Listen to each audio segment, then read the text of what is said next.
बहुपद कक्षा 10th का जो भी बच्चे भी 2025 परीक्षा देने वाले हैं तो वो बहुपद और त्रिकोणमिति और ये समांतर श्रेणी बहुत अच्छे से पढ़ लें, क्योंकि इन सब से बहुत अच्छे नंबर आते हैं।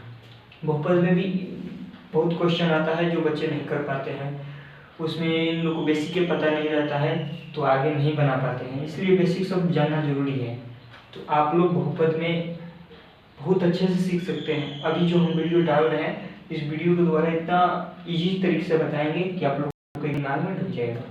तो ध्यान से वीडियो को देखिए और एक एक चीज़ सीख लीजिए। पहले का आता है बहुपद में चर और अचर, ये जानना बहुत जरूरी है। चर और अचर, ये 2 नंबर 3 नंबर 4 नंबर, ये सब बेसिक चीज़ें नहीं जानेंगे बहुपद नहीं आएगा। तो बहुपद में चर और अचर, चर क्या होता है और अचर क्या होता है। चर मतलब क्या होता है, जिसका मान कभी बदल सकता है, जो इधर से उधर उधर से इधर हो सकता है। अचर मतलब जो होता है स्थिति, यानी बैठा हुआ, कभी नहीं हटता है वो चाहे आंधी आए तूफान आए उसका मान कभी नहीं हटता ही नहीं है। तो चर होता है कभी x बराबर 4 दे देगा, कभी x का मान 5 दे देगा, कभी x का मान 6 दे देगा। ये क्या होता है, बदलते रहता है। तो इसको क्या कहेंगे हम, चर। तो चर क्या होता है, x y z, ये क्या होता है चर। ABCD में जो भी हम कहते हैं उसको क्या कहते हैं, चर। अचर क्या होता है, जिसका मान कभी नहीं बदलता है।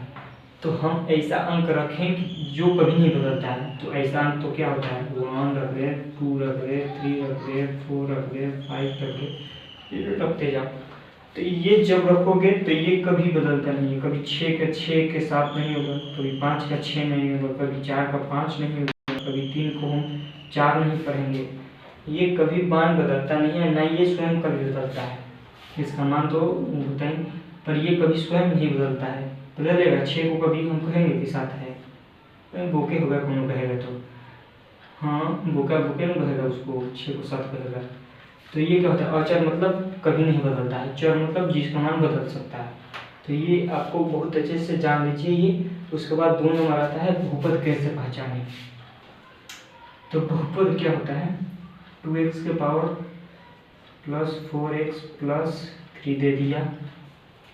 अब बहुपद है कि नहीं, तो बहुपद है कि नहीं, 2x के पावर 2 प्लस 4x प्लस 3, ये क्वेश्चन यहाँ पे दे दिए हम, यहाँ पे एक बराबर में 0 लगा दिया। तो ये जब होता है तो बराबर में जब भी देखो, बराबर में जब भी 0 आ जाएगा तो ये हो जाएगा द्विघात समीकरण। क्या हो जाएगा, द्विघात समीकरण। क्या हो जाएगा, द्विघात समीकरण। ठीक है, जब भी बराबर में 0 आ जाए और 0 नहीं है, बराबर में 0 ना दे तो इसको क्या कहेंगे, ये बहुपद हो गया। क्या हो गया, बहुपद। अब इसमें हमको जानना है बहुपद कैसे पहचाने। तो हमको बहुत क्वेश्चन दे देता है यहाँ पे, चलो 4x के power plus 3x root under plus 2। एक और क्वेश्चन दे दिया 5x के पावर 2 प्लस 4 रूट अंडर, केवल 4x बाहर रहेगा, रूट में x नहीं रहेगा, यहाँ पे दे दिया 2। अब हमको पता करना है, ये पूछ दिया कि बहुपद है कि नहीं। तो बहुपद कैसे पहचाने, हम बहुपद में जानेंगे पहले क्या कि चर, ये होता है चर। चर का घात भी इसको क्या कहते हैं, घात। जो पावर में होता है ना उसको घात कहते हैं। चर का घात देखो यहाँ पे लिखा है, बहुपद में चर का घात पूर्ण संख्या होता है। बहुपद में चर, देखो ये चर हुआ ना, तो यहाँ पे देखो चर का घात क्या होता है, पूर्ण संख्या। तो यहाँ पे तो दे दिया 2, यहाँ पे चर का घात नहीं दिया है, तो हम मान सकते हैं 1। जो नहीं देता है ना कोई भी अंक, तो हम क्या मानते हैं 1। यहाँ पे एक मान लिए, यहाँ पे 2 दिया है। अब क्या बोलता है, तो बहुपद में चर का घात पूर्ण संख्या। पूर्ण संख्या किसे कहते हैं, जो 0 से अंक स्टार्ट होता है उसे क्या कहते हैं, पूर्ण संख्या। तो देखो, तो यहाँ पे चर का घात 2 दिया, यहाँ पे चर का घात हम मान लिए 1। तो ये दोनों घात जो है पूर्ण संख्या में है, हाँ है। तो ये क्या हो जाएगा, बहुपद। जब भी पूछे ऐसे कि बहुपद पहचानो, बहुपद दे देगा, 3-4 क्वेश्चन दे देगा, उसमें कहेगा बहुपद पहचान के बताओ कि बहुपद है या नहीं, टिक मार दो। तो आपको देखना है कि बहुपद में चर का मान घात, अगर चर का घात पूर्ण संख्या ऊपर आता है तो ये हो जाएगा बहुपद।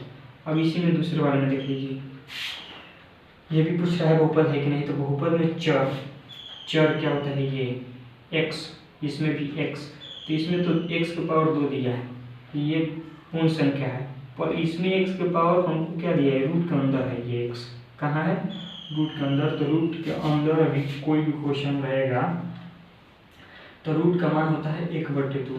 ये रूट का मान क्या होता है, 1/2। तो 1/2 यानी हम रूट को हटाते हैं तो क्या चढ़ता है, स्क्वायर, यानी 3 के स्क्वायर का हो जाएगा। स्क्वायर में हम क्या चढ़ते हैं, 1/2। रूट हटता है तो 1/2, यानी अब बताओ रूट का मान 1/2 हो गया, तो 1/2 हो ना। तो बताओ ये चर जो है, चर का घात कितना होता है, 1/2। चर का घात अब 1/2 होगा कभी, चर का घात इसमें बताओ तो पूर्ण संख्या आता है, 1/2 पूर्ण संख्या है नहीं है। तो जब भी रूट में चर आ जाए तो ये देखते ही मार देना कि नहीं है, क्या है ये बहुपद। रूट में अगर चर आ जाए तो बहुपद नहीं है, रूट के बाहर चर रहे तो क्या होगा, बहुपद है। तो देखो तो इसमें 5 के पावर, ये चर है, चर का पावर दिया है, चर का घात दिया है 2, इसमें चर का घात नहीं दिया, तो मान सकते हैं क्योंकि रूट तो केवल 4 पे चढ़ा है, x पे तो चढ़ा नहीं है, इसलिए हम मान सकते हैं इसको, ठीक है। तो हम चर का घात 1, इस पे चर का घात 2, ये देखो तो पूर्ण संख्या है कि नहीं, ये पूर्ण संख्या है कि नहीं, 1 2